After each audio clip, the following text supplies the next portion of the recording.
నీకొక చెడ్డ కలొచ్చింది. అది వద్దు అనుకున్న అదే నెరవేరుతుంది. దాని గురించి నువ్వు బాధపడ్డావు. దానికి పరిష్కారం నీకు దొరకలేదు. అది ఎలా తొలగిపోవాలో నీకు అర్థం కాలేదు. వింటున్నావా? నాకో చెడ్డ కలొచ్చింది. అదే జరుగుతుంది. నాకిష్టం లేదు. ఒకటనుకుంటున్నాను. ఇంకొకటి జరుగుతుంది. అసలు ఆ కల ఎందుకు జరుగుతుంది? దేవుడికి ఇష్టం లేని కల. దేవుడెందుకు జరిగిస్తున్నాడు? నేను ప్రార్థన చేస్తున్నాను. వాక్యం వింటున్నాను. వాక్యం చదువుతున్నాను. దేవుని కోసం బ్రతకాలనుకుంటున్నాను. నా ఉద్దేశ్యం వేరు. జరుగుతున్నది వేరు. ఎందుకిలా జరుగుతుంది? ఈ చెడ్డ కల సాతాను యొక్క సంకల్పము. ఈ చెడ్డ కల సాతాను యొక్క పన్నాగము. చెడ్డ కల సాతాను యొక్క ప్లానుతో నిండి ఉంటుంది. సాతానుడు దానిని నీ పట్ల నెరవేర్చటానికి తన మనసులో ఉన్నటువంటి ఆలోచనను కల రూపంలో నీ మైండ్‌లో, నీ జ్ఞాపక శక్తిలో స్టోరేజ్ చేశాడు. కల ద్వారా.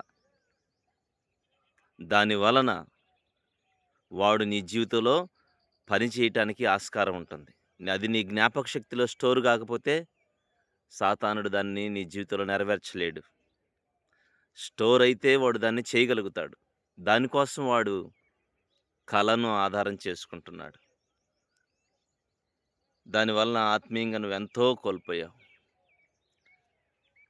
కల వచ్చిన 25 సంవత్సరాలు, కనీసం 30 సంవత్సరాల వరకు పరిష్కారం తెలియక నష్టపోయి, బాధపడితే దానికి పరిష్కారం లేదు అనేటువంటి నిశ్చయితకి నువ్వొచ్చావు. కానీ పరిష్కారం ఉంది. అదే దేవుని వాక్యం చెప్తుంది. ఉపవాసములో సాతాను కాడిని విరగ్గొట్టాలి. మనం పోరాడేది మనుషులతో కాదు. ఈ కనబడని దురాత్మల సమూహాలు, ఆకాశ మండలమందున్న దురాత్మలతో మనం పోరాడుతున్నాం. కాబట్టి ఇది మనుషులకు అర్థం కాదు. పరిష్కారం ఉందనే విషయం తెలియకుండా సాతానుడు ముసుగు వేశాడు. దేవుని వాక్యం చెప్తుంది, ఉపవాసములో సాతాను యొక్క కాడిని విరగ్గొట్టు. ఉపవాసంలో సాతాను బంధకాలను తెంచివేయి.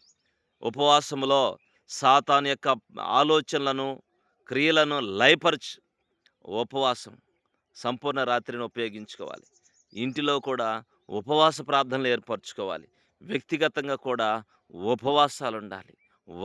వారములు ఉపవాసముండి ఈ యొక్క సాతాను యొక్క బరువైన కాడిని విరగ్గొట్టాలి. బలమైన బంధకాలను తెంచివేయాలి. ఆ బలమైన కాడిని యేసు నామములను విరగ్గొట్టే పనిలో ఉండాలి. అప్పుడు దాని యొక్క బలం విరిగిపోతుంది. దాని జ్ఞాపక శక్తి తొలగిపోతుంది. యేసు రక్తం నీ మనస్సాక్షిని శుద్ధి చేస్తుంది గనక ఆ కల తొలగిపోయి యోసేపుకొచ్చిన గొప్ప కలలు, పరిశుద్ధమైన కలలు, ఘనమైన కలలు, కుటుంబాన్ని, సమాజానికి మేలు చేసే కలలు, దేవుణ్ణి మహింపరిచే కలలు నిన్ను ఆవరిస్తాయి. ఆమేన్.